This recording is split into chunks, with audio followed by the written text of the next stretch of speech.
CM Dhami ने launch की प्रवासी उत्तराखंड प्रकोष्ठ की वेबसाइट। 7 नवंबर को आयोजित होगा प्रवासियों का भव्य सम्मेलन। राज्य में बकायादारों पर सरकार का शिकंजा। राजस्व परिषद अध्यक्ष आनंद वर्धन ने अधिकारियों को निर्देशित किया।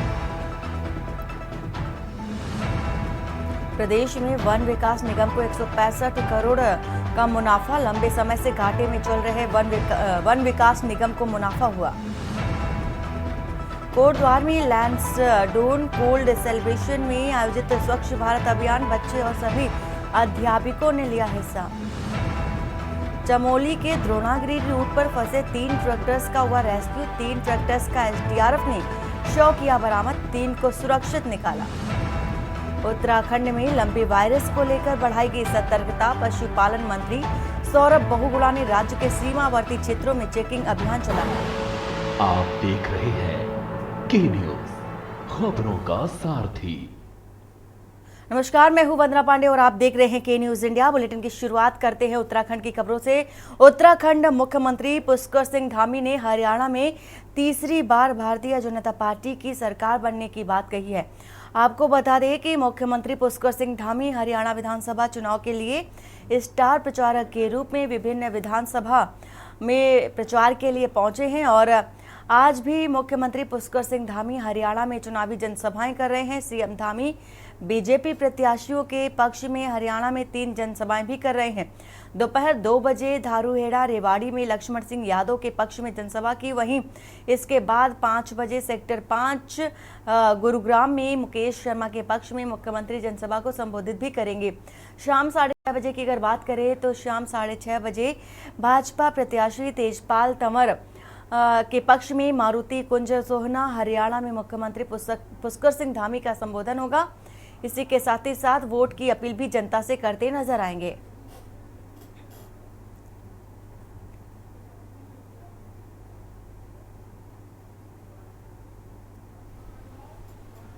देखिए, मैं सबसे पहले तो आदरणीय प्रधानमंत्री जी को बधाई देता हूं। मन की बात एपिसोड के 10 साल पूरे होने जा रहे हैं 3 अक्टूबर को, और 3 अक्टूबर से हमारे नवरात्र भी प्रारंभ हो रहे हैं। और इन 10 सालों में मन की बात के कार्यक्रमों में एक साधक की तरह माननीय प्रधानमंत्री जी ने पूरे देश की उन प्रमुख विभूतियों को, जिनको अपनी साधना में जो लगे हुए थे, लेकिन उनको देश के अंदर एक पहचान उस तरह से नहीं थी जितना वो काम कर रहे थे। माननीय प्रधानमंत्री जी ने जब से उनको मन के एपिसोड में शामिल किया, पूरे देश के अंदर उनको पहचान मिली, दुनिया के अंदर पहचान मिली। साथ ही उन सब का प्रोत्साहन हुआ और अनेक जो लोग छोटे छोटे स्थानों पर बड़े बड़े काम कर रहे थे, वो पूरी देश दुनिया की नज़र में आए और लोगों के लिए भी प्रेरणा के स्रोत बने। मैं उत्तराखंड की बात करूँ तो लगभग उनका मन की बात का कार्यक्रम हो या कोई अन्य कार्यक्रम हो, हर एक कार्यक्रम में उत्तराखंड का वो अवश्य स्मरण करते हैं। आज भी उत्तरकाशी के हमारे एक गांव का उन्होंने जिक्र किया, जहां स्वच्छता का अभियान उस ग्राम के लोगों के द्वारा चलाया जा रहा है। निश्चित रूप से मैं प्रधानमंत्री जी का अभिनंदन करता हूं कि एक नई प्रेरणा पूरे देश दुनिया को मिली है इससे। और इसी खबर पर शुभम कोटनाला बने हुए हैं। शुभम, जिस तरह से देखा जा रहा है कि सीएम पुष्कर सिंह धामी सीधा हरियाणा पहुंचे हैं। 3 जनसभाएं हैं आज की। प्रमुख जनसभा जो कि रेवाड़ी में होनी थी वो हो चुकी है और अब चूंकि देखा जा रहा है कि 2 और जनसभाएं होनी हैं आज ही के दिन। क्या कुछ अभी तक की अपडेट आपके पास मिल पा रहा है?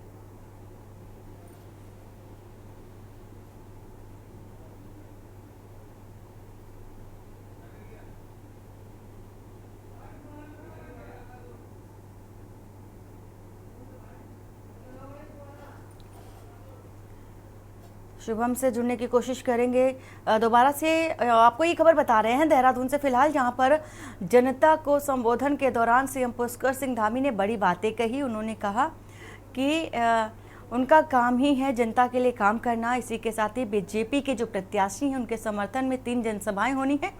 आज हरियाणा में रेवाड़ी में भी पहुंचे हैं और इसके बाद 2 और जगह हैं जहां पर संबोधन होगा। 6:30 बजे के करीब भी हरियाणा में पहुंचेंगे। हरियाणा के एक और विधानसभा क्षेत्र पहुंचेंगे जहां पर जनसभा से सीधा रुख करते नजर आएंगे, जनता से सीधा रुख करते नजर आएंगे और जो उपलब्धियां हैं भारतीय जनता पार्टी की वो भी गिनाते नजर आएंगे सीएम पुष्कर सिंह धामी।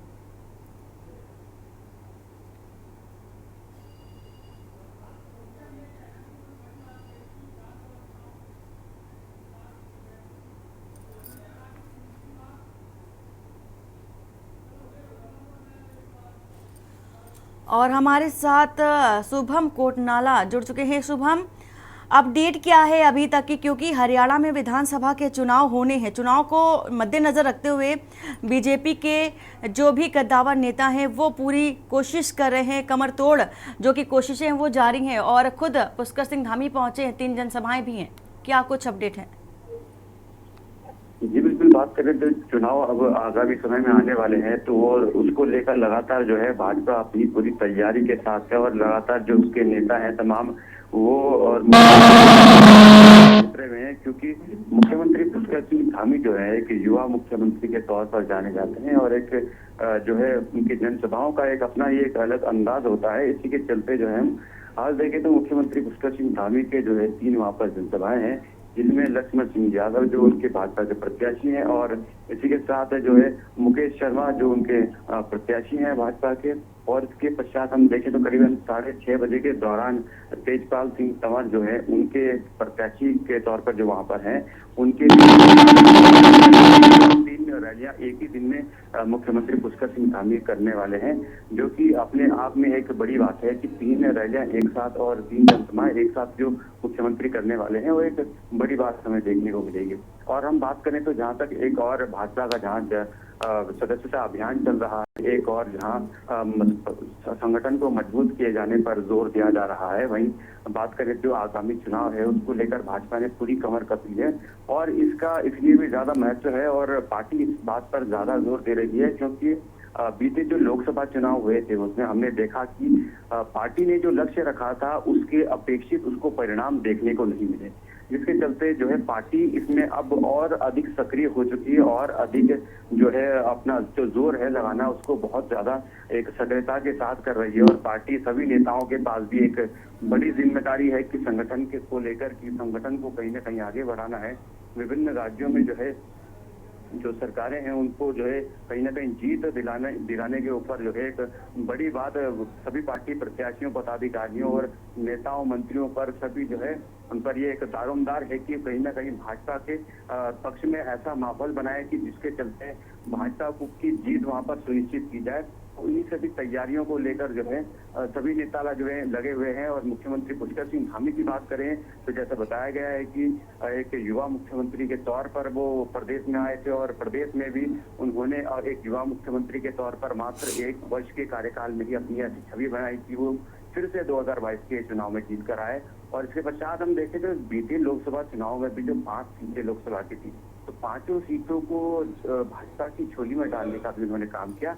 तो हम देखें तो मुख्यमंत्री के दौरे जहां हुए हैं वहां पार्टी को जो है अच्छी खासी जीत भी मिली है और इसी के चलते जो है एक अहम जिम्मेदारी हम देख सकते हैं उत्तराखंड की ओर से। बिल्कुल शुभम, स्टाफ प्रचारक के तौर पर हरियाणा पहुंचे तो हैं सीएम पुष्कर सिंह धामी और जहां पर संबोधन किया है, जहां पर भी संबोधन किया है पुष्कर सिंह धामी ने वहां पर विजय मिली है। लेकिन हरियाणा की अगर बात कर लें तो हरियाणा में काफी चुनौती भी देखने को मिल रही है भारतीय जनता पार्टी को, क्योंकि कांग्रेस जो है कांग्रेस का दबदबा अभी भी बरकरार है। फिलहाल चुनौतियां काफी है कांग्रेस की तरफ से भी देखी जा रही हैं। तो किस तरह से बीजेपी इन चुनौतियों को बाहर निकालेगी और इन चुनौतियों से उभरेगी, खास तौर पर क्योंकि भूपेंद्र सिंह हुड्डा लगातार अपनी कोशिश, कमर तोड़ कोशिश करने में लगे हुए हैं, वही राहुल गांधी भी पूरी कोशिश कर रहे हैं। जी बिल्कुल, बात करें तो आपने बिल्कुल सही कहा कि एक बड़ी चुनौती जो है भाजपा के लिए होने वाली है। इसी के चलते जो है भाजपा ने अपनी पूरी तैयारी की हुई है कि कहीं ना कहीं उसको इस बार जो है उसको कहीं ना कहीं उसके जो प्रयास हैं वो फलीभूत हो सके और उसके चलते जो है पार्टी को विजय हासिल हो। इसलिए दोनों तरफ से ही हम देखें तो दोनों ही पार्टियां अपनी अपनी जद्दोजहद में और अपनी अपनी जो है जनसभाओं में लगातार तेज तर्रार तरीके से जो है चुनावी जनसभाएं कर रही हैं। हम भाजपा की बात करें तो एक बड़ी चुनौती जरूर है उसके लिए और हालांकि ये तो जनमत ही आगे अंतिम परिणाम होता है कि जनमत किसके समर्थन में है और किसकी बातों को जो है जनमत अपना समर्थन देता है। लेकिन फिलहाल हम बात करें तो दोनों की तरफ से तैयारियां तेज है और दोनों ही अपनी अपनी बातों को रख रहे हैं। जहां हम देखें तो स्थानीय मुद्दे जो है वहां के वो भी उसको पुरजोर से उठाया जा रहा है, तमाम वादे पार्टी की तरफ से किए जा रहे हैं। वहीं कुछ राष्ट्रीय मुद्दों को लेकर भी भाजपा जो है आगे आ रही है। और हम बात करें मुख्यमंत्री पुष्कर सिंह धामी की तो जो प्रदेश में उन्होंने कुछ काम किए हैं, जैसे यूसीसी को लेकर आए हैं। यूसीसी का वादा जो है विधानसभा चुनावों से पहले किया गया है, पहला राज्य बनने वाला है उत्तराखंड और जल्द ही इसको लागू भी किया जाएगा। तो इसको लेकर और सख्त भू कानून और तमाम तरह की जो बिल्कुल शुभम, तमाम ऐसे कानून हैं जिसको लेकर के जो युवा नेता के तौर पर छवि तो मजबूत है ही, लेकिन जनता के प्रिय नेताओं में से एक गिने जाते हैं सीएम पुष्कर सिंह धामी। फिलहाल देखना ये होगा कि कितना प्रभाव डाल पाते हैं हरियाणा चुनाव में। पूरी जानकारी देने के लिए आपका शुक्रिया। खबर बता रहे हैं आपको ये देहरादून से, जहां पर जनता डबल इंजन की सरकार को लेकर के हमेशा विपक्ष घेरता रहा है सत्ता पक्ष को, लेकिन अब चूंकि देखा जा रहा है पुष्कर सिंह धामी भी पहुंचे हैं, जनसभा को संबोधित भी कर रहे हैं। इससे पहले योगी आदित्यनाथ भी पहुंचे थे।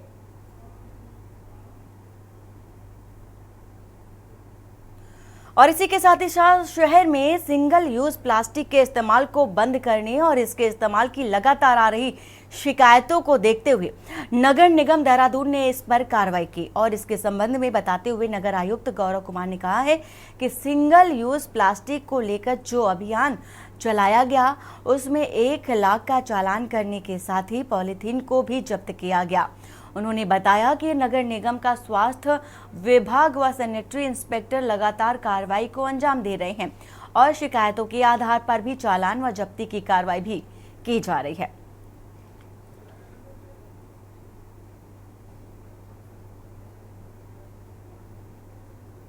पीसीबी के द्वारा जो गाइडलाइंस है उसके क्रम में चलाया जाता रहा है। इसमें कल भी 1 लाख रुपए के चालान किए गए हैं और पॉलीथीन जब्त की गई है।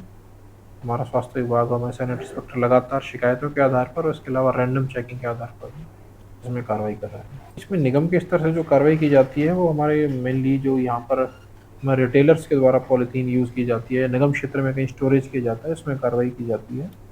आजकल ऐसी टेंडेंसी भी देखने में आ रही है कि जो डिस्ट्रीब्यूटर हैं उनके द्वारा ग्रामीण क्षेत्रों में स्टोरेज प्रारंभ कर दी गई है। तो उसमें भी जो हमको सूचना प्राप्त होती है उसमें हम तक संबंधित अथॉरिटीज़ के साथ उसको शेयर करते हैं और वहाँ भी कार्रवाई कर लेते हैं। और खबर लक्सर से है, जहां पर शिक्षा विभाग द्वारा लक्सर ब्लॉक संसाधन केंद्र परिसर में दिव्यांगों के लिए 1 दिवसीय जांच परीक्षण शिविर लगाया गया। शिविर में कानपुर के एलएमको से आए विशेषज्ञों ने दिव्यांगों की जांच की। अब एलएमको उनकी जांच के हिसाब से कृत्रिम अंग तैयार करके उन तक पहुंचाएगा। खंड शिक्षा अधिकारी विनोद कुमार ने शिविर की शुरुआत की। उन्होंने कहा कि किसी का दिव्यांग होना उनकी कोई गलती या कमी नहीं है, उन्हें अपने घर, परिवार व समाज का जरूरी हिस्सा मानना चाहिए। जिला समन्वयक नमिता पंत ने कहा कि दिव्यांग को भी इसके बराबर इज्जत, प्यार और दुलार दें ताकि उनके मन में दूसरों से कम होने की भावना कभी ना आए। इसके बाद एलएमको चूंकि भारतीय कृत्रिम अंग निर्माण निगम कानपुर के विशेषज्ञ अब्दुल रहमान, सुधांशु व अमित कुमार मौर्य ने शिविर में आए कुल दिव्यांगों की शारीरिक जांच की और उन्होंने बताया है कि दिव्यांगों के लिए कृत्रिम यानी कि नकली पैर को विशेष तौर पर विशेष ट्राईसाइकिल और विशेष वैसाखी तैयार की जाएगी। बाद में विशेषज्ञ ये अंग उनके शरीर के साथ फिट करेंगे। कहा कि कृत्रिम अंग लगने के बाद दिव्यांग होने की वजह से उनकी जिंदगी में आने वाली कठिनाई पहले के मुकाबले आसान हो जाएगी।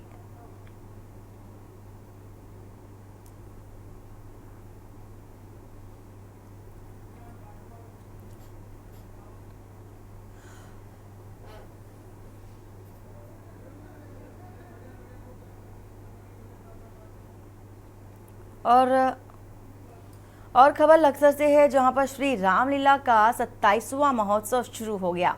रामलीला कमेटी की ओर से पहले नगर क्षेत्र में रामलीला शोभा यात्रा निकाली गई। विविध और विधि विधान से पूजा अर्चना के बाद पूर्व विधायक संजय गुप्ता ने फीता काटकर रामलीला महोत्सव का शुभारंभ किया। और इस मौके पर पूर्व विधायक संजय गुप्ता ने कहा है कि रामलीला कोई मनोरंजन का साधन नहीं बल्कि भारतीय संस्कृति, सभ्यता और संस्कार की परिचायक है। इस मौके पर शुगर मिल के महाप्रबंधक SP सिंह, नगर व्यापार मंडल अध्यक्ष अतुल गुप्ता व क्षेत्र के अन्य अधिकारी भी मौजूद रहे।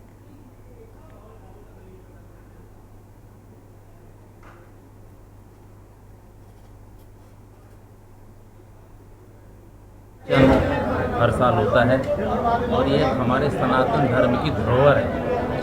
हमारा सनातन धर्म इसी को चाहता है कि जितनी भी, चाहे वो कृष्ण लीला हो या रामलीला हो, हम सब लोग, राजनीति भी सिखाता है, धर्म भी सिखाता है और एक सामाजिक इसमें सामाजिकता है। पहले जय श्री राम, जय श्री राम, जय सिया राम।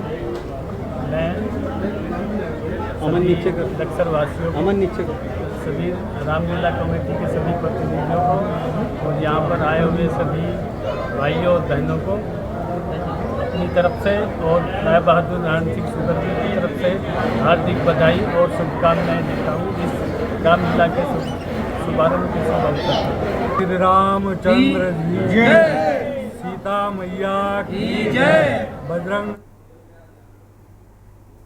खुशी का क्षण है।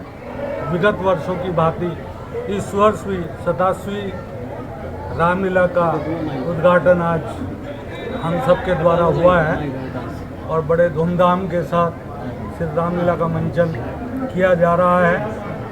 मैं आप सबको बधाई देता हूँ, शुभकामनाएं देता हूँ।